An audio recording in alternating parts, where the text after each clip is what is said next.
हो सकता है आप मेरी वीडियोस नहीं देख पा रहे हों। इसकी वजह मेरी वीडियोस पर लगने वाला बैन है। इस सूरत में आप या तो वीपीएन इस्तेमाल कर सकते हैं या फिर अपना कंट्री चेंज करके कोई भी और कंट्री कर दें, तो आपको मेरा चैनल पेज और मेरी तमाम वीडियोस दिखाई देने लगेंगी।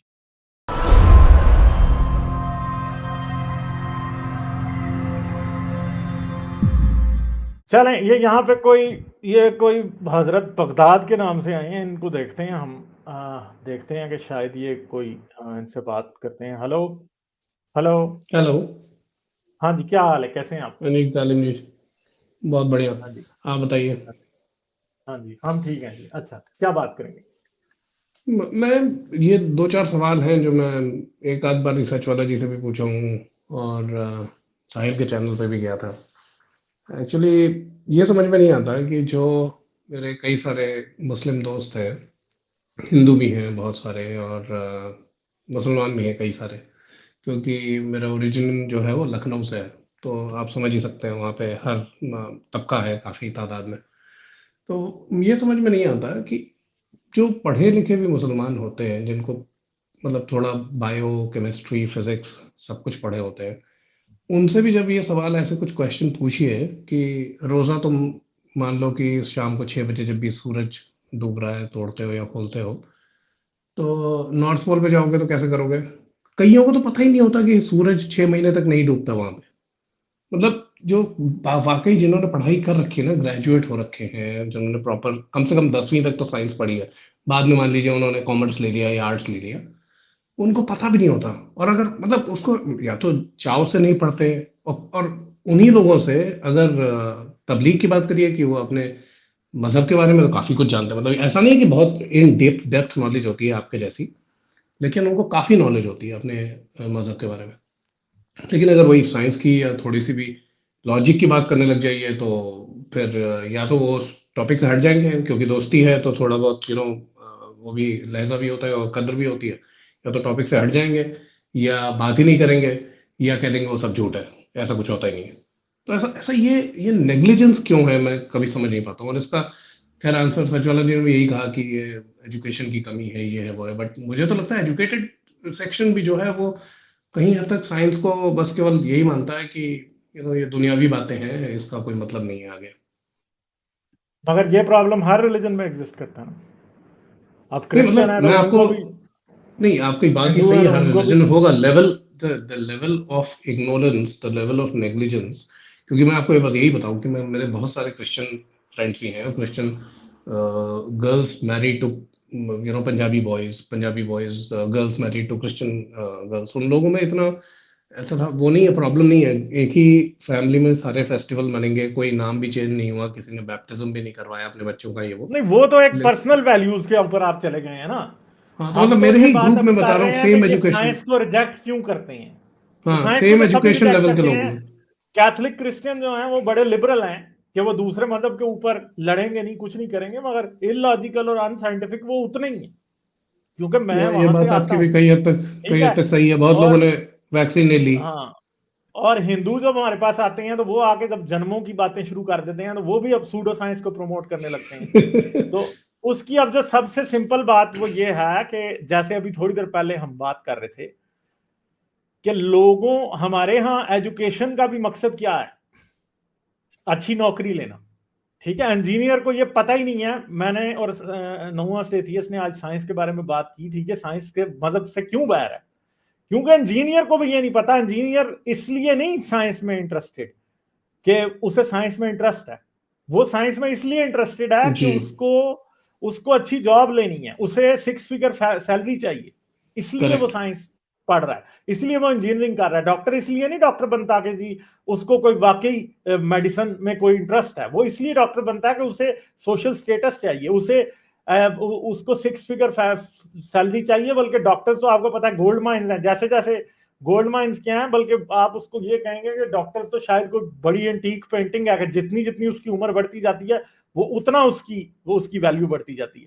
तो ये चीजें हैं कि ये सब कुछ जो है हम पैसे के लिए कर रहे हैं। हमें एजुकेशन में कोई इंटरेस्ट ही नहीं है। हमें, हमारे लोगों को एजुकेशन चाहिए ही नहीं। अगर अगर उनको करोड़ों रुपए का बिजनेस विदाउट एजुकेशन के मिले तो वो बिल्कुल भी पढ़ने की इजाजत नहीं करेंगे। क्यों नहीं करेंगे? और इसमें कसूर हमारे कल्चर का है, ये बात याद रखें। आज एक आप बात बताएंगे, नेटफ्लिक्स के ऊपर सबसे ज्यादा सक्सेसफुल सीरीज कौन सी होती है? साइंस फिक्शन, फैंटेसी नहीं। वहां पे वो कोई जीसस के ऊपर फिक्शन नहीं बना रहे होते, आपको हार्डली फिक्शन। अब जैसे एक सिंपल सी बात है, इंडिया में साइंस फिक्शन मूवी का रिवाज ही नहीं है, कुछ पिछले दिनों में वो रोबोट वगैरह कुछ ऐसी मूवीज बनी है, ठीक है। वैसे अगर आपने देखना है इंडिया की सबसे सक्सेसफुल मूवी कौन सी है, अगर जिसमें कोई ऐसी चीज हो जो कि अनहोनी बात लगती है, करण अर्जुन। क्यों? क्योंकि वो हिंदू डॉगमा में बेस्ड है। इसलिए पाकिस्तान में अगर आप देखेंगे तो हमारे पास फैंटेसी भी ऐसी चलती है जिसकी रूट रिलीजन में है। गेम ऑफ थ्रोन्स नहीं चल रहा हमारे पास फैंटेसी भी ऐसी चल रही है जिसकी रूट रिलीजन में है। भगवान देगा ताकत तो बनेगा, ठीक है। साइंस फिक्शन का कोई कॉन्सेप्ट ही नहीं है, और साइंस फिक्शन मूवी हमारे यहां बिजनेस नहीं करती। इसका मतलब ये नहीं है कि हमारे लोगों में साइंस फिक्शन को समझने का पोटेंशियल नहीं है। पहले भी नूह फेथियस ने यह बात की थी कि साइंस फिक्शन है जो कि तैयार करती है साइंटिस्ट, लिटरली साइंस फिक्शन है जो साइंटिस्ट तैयार करती है।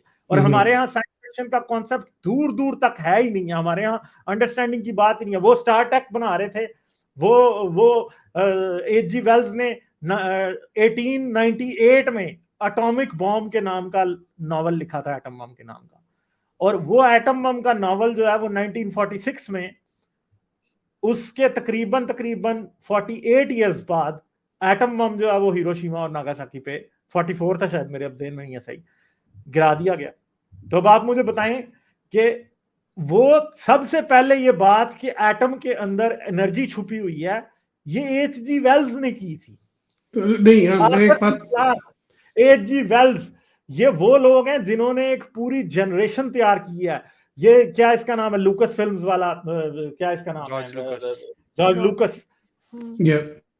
इन अमेरिका की साइंटिफिक तरक्की में इस वक्त एलॉन मस्क के आने में बज ऑल्ड्रिन और उसका तो किरदार है, क्या उसका नाम है, नील आर्मस्ट्रॉन्ग का, मगर उससे बहुत बड़ा किरदार स्टार ट्रेक की सीरीज बनाने वालों का भी है, उससे बहुत बड़ा किरदार स्टार वॉर्स बनाने वालों का भी है। ये इलॉन मस्क अगर आप देख रहे हैं अमेरिका में इस टाइम कि जी उन्होंने, उसका ख्वाब है कि हम मार्स पे जाएं, तो मार्स पे कॉलोनी बसाने का सबसे पहले कार्ल सेगन और इन लोगों ने ये ख्वाब देखा था, और किसने देखा था?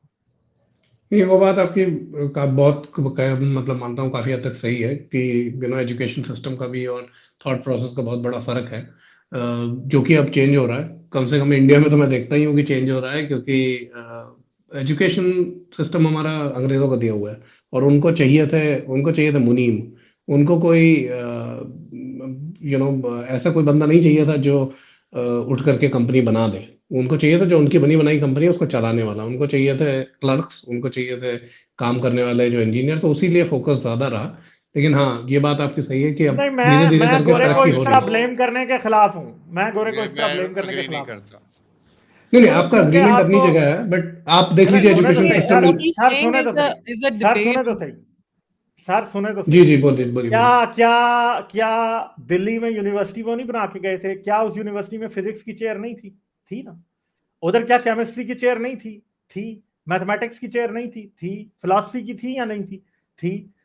क्या क्या पंजाब यूनिवर्सिटी जो लाहौर में थी उधर physics chemistry math biology chairs नहीं थी? थी। क्या वहां से पीएचडी नहीं निकले? ऐसी, ये आप अगर कहें ना कि उनको सिर्फ क्लर्क्स चाहिए थे, नहीं चाहिए थे, वो आपके पास वर्किंग यूनिवर्सिटीज छोड़ के गए थे। गोरा बुरा था, ठीक है, मगर हर चीज अपनी हर नाकामी गोरे पे ब्लेम कर देना, इस बात से मैं एग्री नहीं करता। नूह ऑफ एथियस एकेडमिक है, वो ज्यादा बता सकते हैं हमें, सुल्तान अभी बता सकते हैं। बिल्कुल 100% आपने बात करी है। मैं कि हमारे पास टूल्स सारे थे, हमारी इकोनॉमिक सिचुएशन ऐसी थी कि हम फंडामेंटल रिसर्च को उस टाइम पे प्रायोरिटाइज कर ही नहीं सकते थे। आप ये बताइए कि जब आपके देश में हर साल भुखमरी का खतरा आता है, तो आप क्वांटम फिजिक्स की रिसर्च को प्रायोरिटाइज करेंगे, उसमें पैसा लगाएंगे, या ग्रीन रेवोल्यूशन पे पैसा लगाएंगे? ठीक है, जी, ग्रीन रेवोल्यूशन हम ही लोगों ने करी थी ना इंडिया में, करेक्ट। ठीक है। तो वहां पे हमने फंडामेंटल रिसर्च करी, उसका रिजल्ट भी निकला, उससे फूड सिक्योरिटी भी आई। प्रॉब्लम ये है कि हमारा थॉट प्रोसेस जो है, हम हैं फंडामेंटली इनसिक्योर लोग, क्योंकि कॉलोनियलिज्म के बाद हमारी सोसाइटी को वो कॉन्फिडेंस ऑफ दैट सिक्योरिटी अभी तक आया ही नहीं है। आज की डेट में भी आपकी जो सिक्योरिटी है दैट डिपेंड्स ऑन आप कितना पैसा कमाते हैं। ठीक है, अब मैं यहाँ देखता हूँ लोगों को मेरा जो गाइड है, जो मैं पीएचडी लास्ट ईयर मैंने स्टार्ट करी, मेरा जो गाइड है उसको पाउंड्स में हाई 6 फिगर्स के salary offers almost weekly basis पे आते हैं और वो उन पे जाता नहीं है। ओके, वो he makes high 5 figures in the university, ठीक है, उसको हाई 6 फिगर्स के ऑफर इंडस्ट्री से, प्राइवेट से, almost every week people want to get him, पर वो जाता नहीं है क्योंकि वो बोलता है कि मैंने चेंज करनी है दुनिया। उसका माइंडसेट ही और है। उसने पैसे कमाने के लिए वो अपनी पोस्ट डॉक्टरल थीसिस करके, अपनी टेन्योर चेयर लेके सब करके बैठा नहीं हुआ कि मेरे को पैसे कमाने हैं। उसका बंदे का वो सुबह आता है ना लैब में, वो आपको देख के लगता है उस बंदे की चाल से कि भाई ये बंदा इतना फोकस्ड है कि ये दुनिया बदलने के लिए आता है रोज। नहीं जी, बिल्कुल ये बात आपकी मैं मानूंगा जो आपने बात बोली, और बस एक आखिरी बात बोल करके बाय बाय बोलूंगा। नेक्स्ट टाइम कभी और फिर ज्वाइन करूंगा। और वो बात ये है कि अभी जो नंबर ऑफ यूनिकॉर्न्स आ रहे हैं, भले वो इन्फ्लेटेड हो, उनकी फिगर्स गलत हो, उसको अभी जो ट्रेंड चल पड़ा है, और मेरे ख्याल से कई हद तक मोटिवेशनल स्पीकर्स का और पीपल लाइक यू जो सब ऐसी बातें करते हैं जिससे इस करंट जिंदगी के बारे में लोगों की ज्यादा अहमियत पहुंच जाती है, उसका बहुत कई हद तक बहुत योगदान है। क्योंकि संदीप माहेश्वरी को भी मैं सुनता हूँ, he is somebody like superb. तो काफी हद तक अभी जो करंट जनरेशन है, और जो आपने बात बोली, सेम चीज मैंने अपनी फैमिली में भी एक्सपीरियंस करी है। मेरा कजन है, करीबन 12 साल छोटा है मेरे से, और उसका भी यही वर्डिक्ट है। वो he would like to get into the research, he would like to get into changing the world. और मतलब आईआईटीएन है वो, अभी आईआईटी कंप्लीट किया उसने। तो he does not want to join any private sector. या तो वो कहता है या तो मैं खुद का काम शुरू करूंगा, या तो मैं रिसर्च ज्वाइन करूंगा। अभी सोच रहा हूँ क्या करूंगा, या तो मैं या तो डॉक्टरेट करूंगा, आगे बढ़ूंगा, मतलब आफ्टर हिज एमटेक। सर पर ये ना बहुत ही एक प्रिविलेज पोजीशन की बात है। मैं खुद बोलते हुए भी ना ये मेरे को लगता है कि हमारे देश में ना केवल 5 से 10% स्टूडेंट होते हैं जो उन एजुकेशनल इंस्टीट्यूशंस का सपना सोच भी सकते हैं। आपने ये देखा है कि पहले तो देखो, एक तो ये चीज है कि आपको प्राइमरी एजुकेशन और हायर एजुकेशन दोनों पैरेलल में फिक्स करना पड़ेगा। ठीक है, हमारे देश की प्रॉब्लम ये हुई है, स्पेसिफिकली इंडिया की, कि हमने प्राइमरी एजुकेशन की जो रीच है वो बनाई ही नहीं है अभी तक। ठीक है, इतने सारे गांव हैं, और जब वो रीच बनने भी लगी तो हमारा जो कास्ट सिस्टम का बैगेज है ना हमारे देश में, ठीक है, वो आके उसके सामने सांप की तरह बैठ जाता है। तो it's not a simple problem. चलें, ठीक है Adam thank Baghdad, you, thank you. Thank अब यू, हम थैंक आगे यू चलते हैं, टाइम अब कम है और मुकाबला सख्त है, फिर करेंगे बात आपसे। ओके ओके, थैंक जी, you, bye. Thank you. Like, share और सब्सक्राइब करना मत भूलें। इसके साथ साथ आप मेरे चैनल को पेट्रियन पर सपोर्ट कर सकते हैं। पेट्रियन का लिंक वीडियो की डिस्क्रिप्शन में है।